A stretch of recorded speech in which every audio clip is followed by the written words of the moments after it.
Hi guys, welcome back to what is probably the most ironically titled YouTube channel there is out there, because I'm afraid we're not doing barbecue this week. We are going to do, here's a clue, got my Pollos Hermanos t-shirt on, and yeah, we're going to be doing fried chicken. The reason why we're in the heart of Catford and you can hear the South Circular buzzing by is because I just wanted, well, I was inspired because the new Walker's advert was filmed here recently with Gary Lineker, the new Walker's KFC hybrid crossover. So yeah, welcome to Catford. We're going to have a quick wander through some of those amazing sites, the advert. Then I'm going to show you how to make fried chicken with brioche bun. Well, it's kind of like a brioche, half Japanese milk bun. Yeah, hope you enjoy the video. Let's show you the site to Catford, then we'll get back to the kitchen.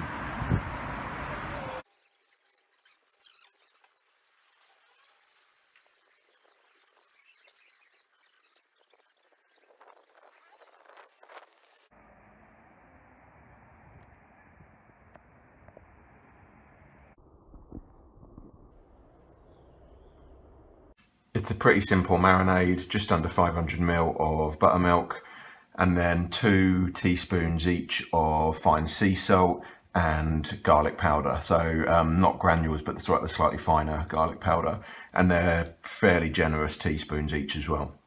So I'm just going to get that into the bowl, mix it up, and then we'll marinate the chicken.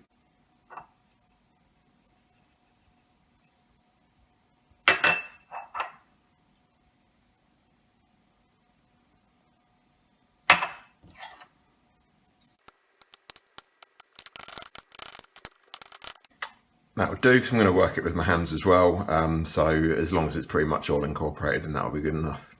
Now in terms of the chicken, I have got 4 boned out thighs, have left a fair bit of fat on the thighs, the idea being that when that's sort of like coated and in the fryer, then that fat's going to melt down, and obviously it's going to keep it nice and juicy and moist inside the actual cook. And then we've got 10 mini fillets in there as well, just for a bit of a yeah, I don't know how the kids will go with the thighs. If we do some mini fillets as well, then they should be all good with that. And then get this marinade on, and I'll work it through and then go in the fridge. Probably, well, I wanted to do this first up, so minimum it needs an hour, but it's probably going to be in there for about 5 hours in total, I think. Going to start off the buns by making a little Tangzhong paste. I had no idea what that was, but I'll try and relay what I think it is. We've got 2 tablespoons of water, 4 tablespoons of milk, and 2 tablespoons of bread flour. Going to heat this up and whisk it to make a bit of sort of like a gelatinous type paste. The idea being that you kind of gelatinize the starch without forming gluten. So it's a way of introducing more liquid into the mix when you're kneading, but without also introducing extra gluten as well. So it basically allows for a much fluffier, much more airy, much more bouncy bread dough. So just going to start this up, heat it through, give it a bit of a whisk, and then we'll see what we end up with. So the second this came up to heat, just whisked it vigorously for about 25-30 seconds. It's formed like quite a nice thick sort of like gelatinous paste, as you can see. So I'm just going to take that out, allow it to cool down to room temperature, and then we'll add it into the mix. Next step is 120 ml of water. I've just heated that. It was about 35 when I put it in. The glass has just cooled it down slightly, but so yeah, heated up to about 35 degrees. Now going in with 9 grams of yeast. We'll give that a mix, and then we're going to let that sit for about 8 minutes.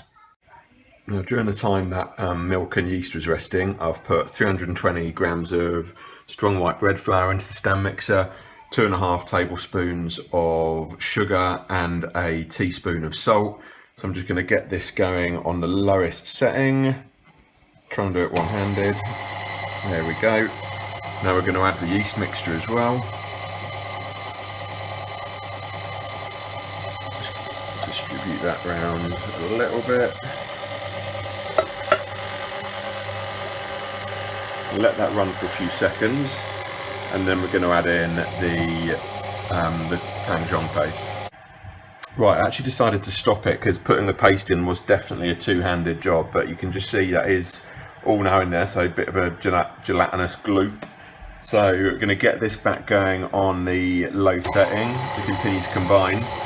And I've also now got to add in, just whisked together a whole egg and then just with a single egg yolk as well. So we're just going to get that in there as well, and just going to continue to combine all this on the lowest setting until that started to all mixed up together a little bit more. Stopped it once more so you can see what consistency it's at now. So it's starting to incorporate together.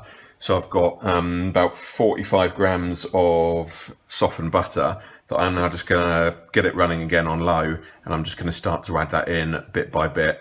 And then once all that butter's in, just going to crank the speed up slightly and then run it for about 5 minutes and see what we've got there. Right, so all the butter's now in there as well. It is interesting, it's genuinely added a little bit more moisture because it's now a lot less sticky and a lot less gloopy than it was. This is going to run for about, about five minutes, and then I'm going to have a quick look at how that's doing. Might turn the speed up a little bit, but I'm just going to watch it, see how we get on, and then we'll have a look back in a few minutes. 5 minute time has just gone off.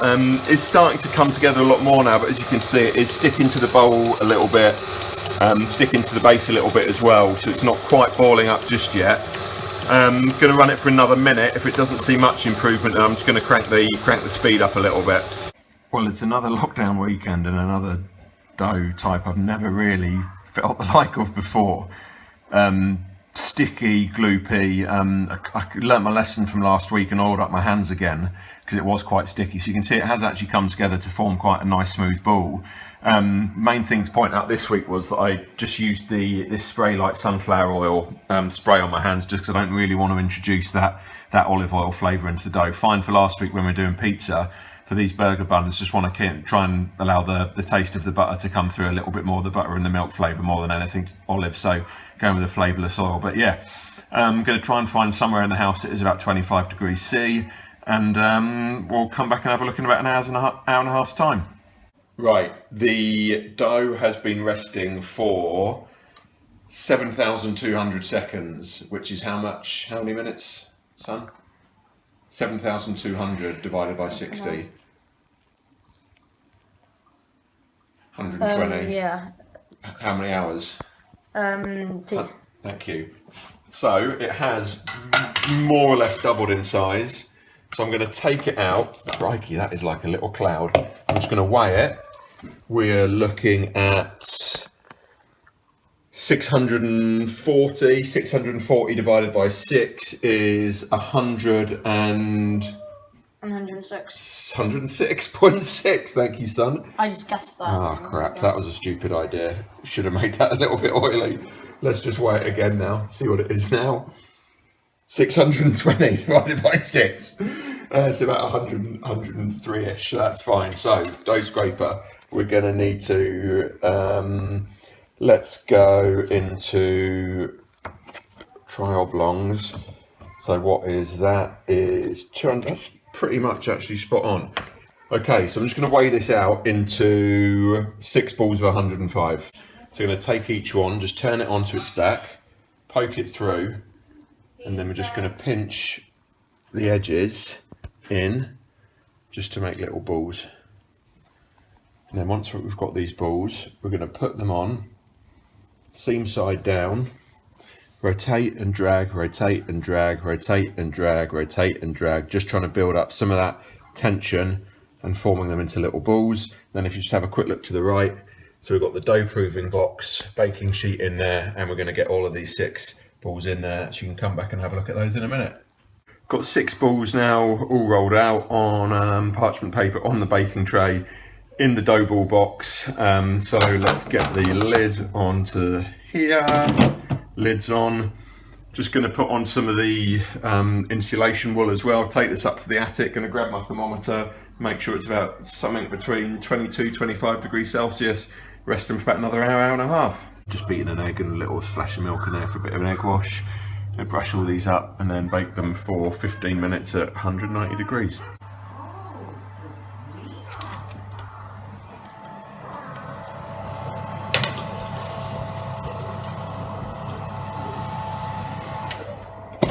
Okay, here we go. Let's have a look. Okay, so I think I'm going to take these first 3 out. What 3 at the back, which have a couple more minutes, but they are looking pretty good. And finishing touch is just a little bit of a brush the melted butter glaze just to give it that nice little gleam. I'm pretty happy with these. Buns are all done, so time to make the dredge. We have got 400 grams of plain flour, and then in this little spice mix, we don't have a secret blend of 11 herbs and spices. We've got 2.5 teaspoons of salt, teaspoon and a half of paprika, 2 teaspoons of garlic powder, half a teaspoon of black pepper. So we're just going to get all this into the flour, give it a combine, and then we can start coating the chicken. I've got the marinated chicken out, so that is done. Crikey, that smells a little bit like Catford now. We've got a station set up, so we've got the Martha, pipe down. So we've got the chicken, we've got the dredge. We're going to put it on the tray when we're done. So we're going to start off one piece at a time, take it out, make sure it's nicely coated, into the dredge, cover it. You want to pat it down quite aggressively because we want to make sure that it's completely covered. And we're going to do that with all of the pieces, then we'll come back and fry them. Right, we are not mucking around. The chicken is all done and coated, and we have got a litre, drained that whole bottle, a litre of vegetable oil on the hob now. I'm just going to grab the thermometer. That needs to come up to about 176, and then we're going to start frying, aiming for 350. So when the chicken goes in, it's going to bring the heat down a little bit, so we are good to go. So you want to grab the chicken, put it away from us so it doesn't splash us, and that is, come on, sizzling. So I'm going to go in with 3 to start off with. You don't want to overload it because that's just going to bring down the heat of the oil. So let's go in with 3 and keep an eye on that temperature. And then quickly set a timer for 6 minutes. Oh, the chips have got 6 minutes left anyway, perfect. There we go, let's get the vent on so we don't burn the house down. And we're going.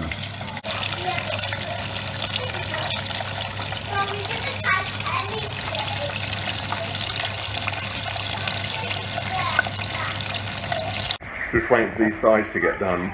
Got myself a little mini fillet. It's really good. Nice and juicy. Bit of tang for the coating. Pretty happy with that. Now I know it's meant to be a barbecue channel, but I'm pretty happy with this. So we've got the Japanese milk brioche bun, I've got a black garlic mayo, tomato and lettuce, the deep fried thigh. Yeah, really looking forward to this. I think that's about it for this week then. Promise I'll be back with barbecue next week. Anyway, hope you enjoyed the video. All the usuals, like, subscribe, etc. See you soon. Take care, guys.